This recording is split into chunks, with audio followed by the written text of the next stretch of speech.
Mastering the No Contact Rule, the ultimate guide to healing, growth, and personal power.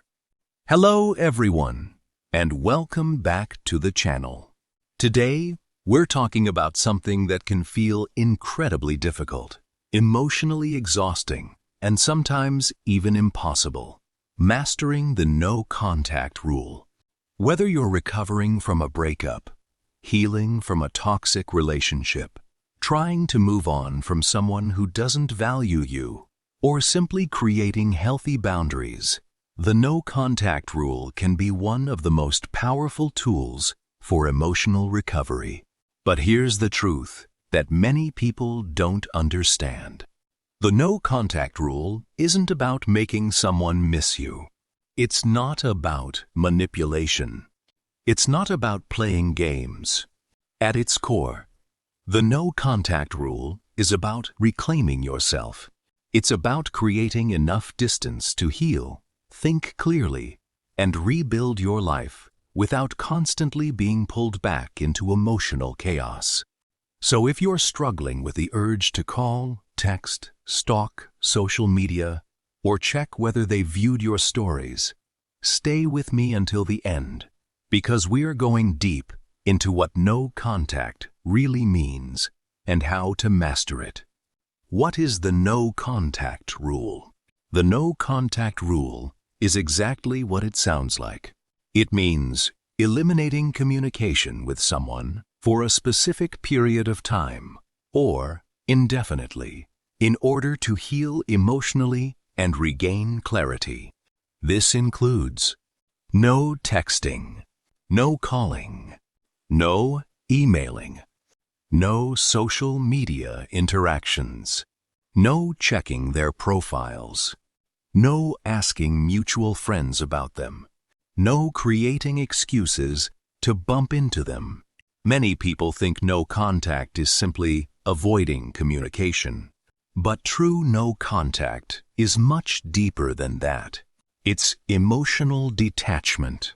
It's deciding that your healing matters more than your temporary desire for connection.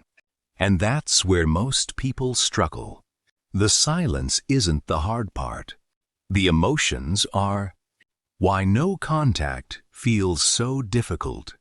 When a relationship ends, your mind and body experience something similar to withdrawal. You become accustomed to that person's presence. You expect their messages. You anticipate their calls. You build routines around them. Then, suddenly, they're gone. The brain doesn't immediately understand what happened. Part of you keeps expecting them to return. Part of you keeps hoping things will go back to normal. That's why people often feel anxious, restless, sad, and even desperate during the first few weeks of no contact. The urge to reach out isn't always love. Sometimes it's simply emotional withdrawal.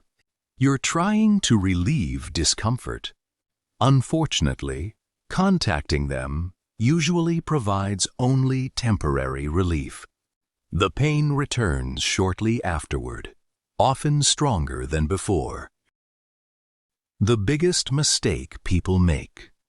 One of the biggest mistakes people make is using no contact as a strategy instead of a healing process. They secretly think, I'm going to disappear for 30 days, and then they'll come running back. When that doesn't happen, they become frustrated and heartbroken all over again. The reality is this: no contact should never depend on another person's response. The goal isn't controlling their behavior. The goal is controlling your own. When your happiness depends on what someone else does, you give away your power. When your happiness depends on your own growth, you reclaim it. That's why the most successful no-contact journeys happen when people stop focusing on getting someone back and start focusing on getting themselves back. Understanding your emotional triggers. To master no contact, you must understand your triggers. What makes you want to reach out? Maybe it's loneliness. Maybe it's boredom. Maybe it's seeing a memory pop up on social media. Maybe it's hearing a song that reminds you of them. Maybe it's nighttime when everything feels quiet. Whatever your triggers are, identify them. Write them down. Awareness is powerful. Once you know what triggers your urges, you can prepare healthier responses. Instead of texting them, call a friend. Instead of checking their profile, go for a walk. Instead of replaying old memories, focus on a personal goal. Mastering no contact isn't about having no urges. It's about responding differently when those urges appear. Accepting the reality of the situation. Healing begins when acceptance begins. Acceptance doesn't mean you approve of what happened. It doesn't mean you wanted the relationship to end. It doesn't mean you're happy about the situation. It simply means you're willing to acknowledge reality. Many people stay stuck because they continue fighting reality. They replay conversations. They imagine different outcomes. They search for hidden meanings. They convince themselves that one more message will change everything. Acceptance says, "It happened. It hurts. I don't like it, but I will move forward anyway." That mindset creates freedom. Why checking social media slows healing. Social media is often the biggest enemy of successful no contact. Every photo becomes a source of anxiety. Every post becomes something to analyze. Every update becomes another emotional setback. You start asking questions like, who are they with? Are they happier? Have they moved on? Do they miss me? The problem is that social media rarely shows reality. People post highlights, not struggles. They post smiles, not tears. They post victories, not vulnerabilities. What you're seeing is often a carefully selected version of someone's life. Protecting your peace may require muting, unfollowing, blocking, or taking a break from social media altogether. Your healing deserves that protection. Learning to sit with discomfort. One of the most important skills you'll develop during no contact is emotional resilience. Most people run from discomfort. They distract themselves. They numb themselves. They chase temporary relief. But healing requires something different.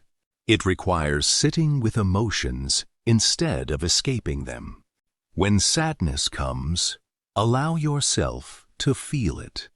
When loneliness appears, acknowledge it. When anger surfaces, process it. Emotions are temporary visitors. They come and go. The more you resist them, the longer they stay. The more you allow them to pass through, the faster healing begins. Rediscovering who you are. Relationships can sometimes consume so much of our attention that we lose touch with ourselves. We forget our interests. We neglect our goals. We put parts of our lives on hold. No contact creates an opportunity to reconnect with yourself. Ask yourself, what did I enjoy before this relationship? What goals have I neglected? What dreams have I postponed? Who do I want to become? Use this period to invest in yourself.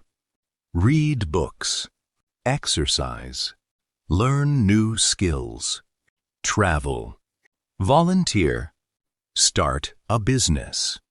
Create something meaningful. The more you build a life you love, the less dependent you become on someone else's presence. The importance of self-worth. Many people struggle with no contact because their self-worth became tied to another person's validation. They believe, if they want me, I'm valuable. If they leave me, I'm worthless. But your value has never depended on someone's ability to recognize it. A person's decision to leave doesn't erase your worth. A person's inability to love you properly doesn't diminish your value. Your worth existed before the relationship. It exists during the heartbreak. And it will exist long after the healing process is complete. The moment you truly understand that, everything changes. What happens during the healing process? Healing rarely happens in a straight line. Some days, you'll feel strong. Other days, you'll feel broken. Some mornings, you'll wake up feeling hopeful. Some nights, you'll miss them terribly. That's normal. Progress isn't measured by perfection. It's measured by persistence. Keep going. Keep choosing yourself. Keep honoring your boundaries. Eventually, the waves become smaller. The memories hurt less. The urge to reach out weakens. And one day, you'll realize you've gone hours without thinking about them. Then, days. Then, weeks.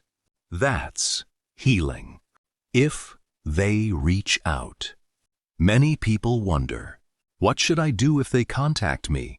The answer depends on your situation. Before responding, ask yourself, why are they reaching out? Have they changed? Is this communication healthy? Will responding help or hurt my healing? Don't let loneliness make decisions for you. Don't confuse attention with commitment. Don't mistake curiosity for genuine intention. Evaluate actions, not words. Consistency, not promises. Growth, not excuses. Protect the progress you've worked so hard to build. When no contact becomes permanent.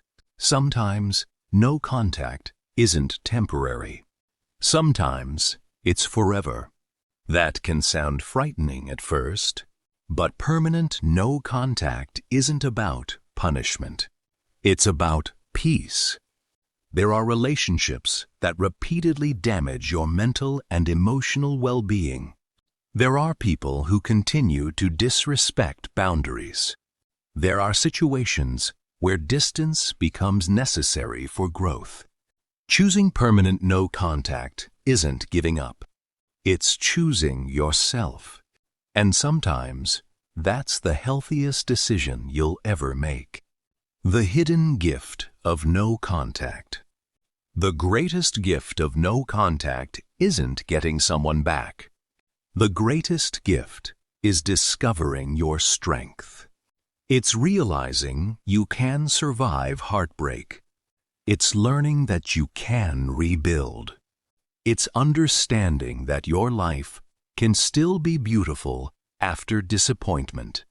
Many people enter no contact believing they've lost everything, but they emerge having found themselves. They become stronger, wiser, more confident, more emotionally mature, more aware of what they deserve. The very experience they feared becomes the catalyst for transformation. Final thoughts. If you're currently in no contact, remember this. The urge to reach out will not last forever. The pain you're feeling today will not define your future. The silence you're experiencing right now is not the end of your story. Every day you honor your boundaries, you're becoming stronger. Every day you choose healing over chasing, you're growing. Every day you invest in yourself, you're building a future that doesn't depend on someone else's presence. Trust the process. Trust your growth. Trust your ability to heal.